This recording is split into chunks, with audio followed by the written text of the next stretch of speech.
What is that big story out there that mainstream media is just ignoring? Well, I'll tell you what it is. It's the present day, modern day mercenaries that are working for the big corporations. Like the guys that used to be called Blackwater. Everybody knows the Blackwater Mercs.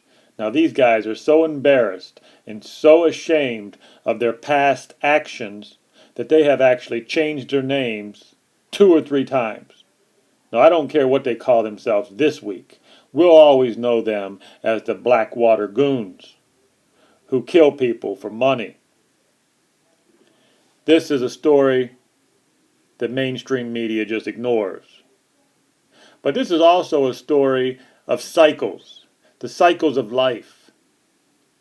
See, I come from a world that studies cycles. I am very, very involved in cycles. And I'm going to take this back to 1900. Because I'm here to tell you that this present day story of mercenaries working for big corporations is not really a new story. In American history, it's been done before. Yes, the picture you're looking at here and here, these are the private armies that the mine owners hired back in the 1900s, late 1800s, early 1900s. These guys were equivalent to the Blackwater Mercs today. These men were security that the mine owners hired. Here they are escorting scabs down the mine. And of course the Irish people were not very happy with the Pinkertons. Yes, you may have heard of them. They're called the Pinkertons. There were many other names for these people. They're nothing more than today's Blackwater Mercs. They were working for the mine owners. Remember, the mine owners were big back then, just like Monsanto is today, just like Goldman Sachs is today. So the story I'm about to tell you today is how the modern day Mercs that may be in Burns, Oregon today as we speak are exactly like the private armies that the mine owners hired back in the late 1800s to put down the Irish Americans. Make no mistake about it, these goons that the mine owners hired, these goons were there to put down the Irish miners, the Italian miners, the black miners. See, I know a little bit about the Appalachian mine wars. You see, I'm from the Appalachian area. I have the history to tell you. My dad died from being in a mine. My grandfathers and great-grandfathers fought these people. I have a little bit of history to tell you on this. But before we get to that, I want to tell you that what the United States government is doing today, hiring mercs to go to Burns, Oregon, or whatever city they choose, is actually illegal. We have a law against that in America that nobody even knows about. So before we go into this story, I'm going to tell you something that's a big secret. Nobody knows about it. Obama's breaking the law. It's called the Anti-Pinkerton Act. Anti-Pinkerton Act of 1893. You see, the government is not allowed to hire mercs. It's very clear. We've been through this nightmare before, you see. The government of the United States of America in 1871 tried to hire a Pinkerton mercenary group. It failed miserably. Our founding fathers passed the Anti-Pinkerton Act just to prevent what you're looking at here today. The government, the United States government, the feds are not allowed to hire mercs.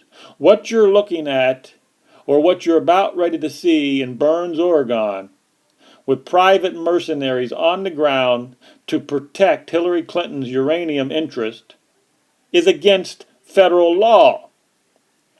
This is a secret nobody knows about. So having said that, I would like to, this story is still on cycles. Cycles of how these modern day mercenaries are nothing different than the coal mine owners' private armies private police forces of 1900 that pushed my people down in the Appalachian region. You see, it was the Irish immigrants that were mainly pushed down in those coal mines into dangerous situations, were killed regularly. And if you talk back to the big corporation owners, they had their goons come down on you. The Pinkertons. You've heard of the Molly Maguires. We had to get tough. The Irish people had to get tough. Are you seeing any similarities here with Finicum gunned down? Do you think it's a coincidence that Finicum, our Irish brother, shot down on the side of a mountain in the cold, blood in the cold, left to bleed out in the cold, left to bleed out in the snow, gunned down in an ambush by Mercs? You think that's anything different than what happened to our Molly Maguires, our Irish brothers back in 1900s? You see how the cycles keep on turning and turning and turning? And just on a side note, I want to let you know this. If you want something to study, if you want something to research Martin Armstrong's 86-year cycle.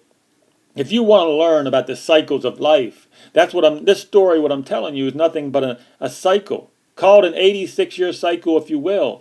Go study Martin Armstrong's 86-year cycle. If you study this man's cycle knowledge, well, you will learn more from him than you will learn in a lifetime anywhere else. But that was just a side note. If you want to study cycles. We're back to Wall Street. Now, what you're looking at here is the Wall Street bankers are hiring their own private armies, their own private mercs. Yes, our country looks like it's falling apart. And in many ways, it could fall apart. Our empire, our republic could crumble right in front of us if we don't have the strength and the wisdom that our ancestors had. See, our ancestors were smart. They got the Molly Maguires together. We fought back. Because you think my great-grandfather, my grandfather, tough as nails, you think they stood down to these goons here in the Pinkerton police force? You think my ancestors stood down from the goons you're looking at here? No. Hell no. The Irish don't stand down. Just ask the Finicum family. The Irish don't stand down. When we have goons with guns pointing at us, we don't run with our tails between our legs. No. Finicum come out with his hands up and said, "Shoot me, bastards, if you will. Shoot me, bastards, if you will. But guess what's going to happen if you do?" And now they're finding out what's happening. The government's finding out they made a huge mistake. Just like the Pinkertons did back in the 1900s, when the Irish Molly Maguires got tough. So if Obama and Hillary think that the Americans are just going to lay down and die, well, they might want to do a little history lesson on the Molly Maguires and the Irish toughness. Because it just wasn't the Irish that went down in those coal mines. It was the Italian Americans. It was the African Americans. You see, in the Appalachian region, we had a good understanding about what being American was. See, being American back in the Appalachian region is that everybody went down in the coal mine and we were all the same, no matter what color we were, because we all ended up black. By the time we got out of that coal mine, we were all black to begin with. We had a good understanding that we were all Americans. And we need to all come together. Remember, this is us, the Americans, against a United States government that tried to pull this once before. Remember, in 1871, they tried to pull this contracted work out before. It didn't work out. We passed an Anti-Pinkerton Act, Obama. Go back and do your constitutional research since you're such a constitutional expert. We passed an Anti-Pinkerton Act to prevent you from hiring Blackwater Mercs or whatever mercenaries you want and send them to Burns, Oregon, or to send them to the Red River, or send them to any other Bunkerville. I don't care where you send the Mercs, Obama. It's illegal. It's illegal what you're doing. So what are we doing? We're just spreading the word here, because in our future we're going to encounter these Mercs in our fight for freedom. You see, Now this goes even a little bit deeper into what America has turned into. You see, something has changed since 1900. See, we've turned into a fascist, corporate nation. So that's how they're scathing the law. That's kind of how they're getting around the law a little bit. The United States government is letting the corporations hire the mercs because the corporations are in bed with the United States government, and this is what we call fascism. You see, this is what we call corporate fascism, where Goldman Sachs and all these pharmaceuticals and all these big corporations, they get in bed with the government. And when the government boys retire, they go get a big cushy job with Monsanto, or they go get a big cushy job at Goldman Sachs. You see where I'm going with this? We've turned into a fascist nightmare where the government has allowed the corporations to hire the mercs, and now they've been sent to Burns, Oregon to protect Hillary Clinton and Bill Clinton's big $1 million deal to sell the uranium out from under our asses. Bill and Hillary already sold the uranium out from under out from under the ranchers. Just sold it. Didn't matter whether the Hammonds owned that property or owned the rights to the water. It didn't matter that the Hammonds had a ranch on that property. No, we can put the Hammonds in jail, said Hillary. Just put the Hammonds in jail. I'll send in my mercs. We'll take that uranium. Just do as I say, Governor. Just do as I say, Governor of Oregon, who was not elected. You see, the only way Hillary could get away with this is if she puts her own governor in there. To hell with the Oregonians. The Oregonians don't need to vote for their governor. No, we'll let Obama and Hillary put a governor in there. And the governor will help us protect the mercenaries who are now protecting Hillary, who are now putting their jackboot on the rancher's neck. And I ask you, Americans, I ask you, what are we going to do about it? Well, you know what I say? I say jury nullification. I think that sounds so important that I'll repeat it again. I say jury nullification. Why don't you help me spread the word that the men you're looking at here are not criminals?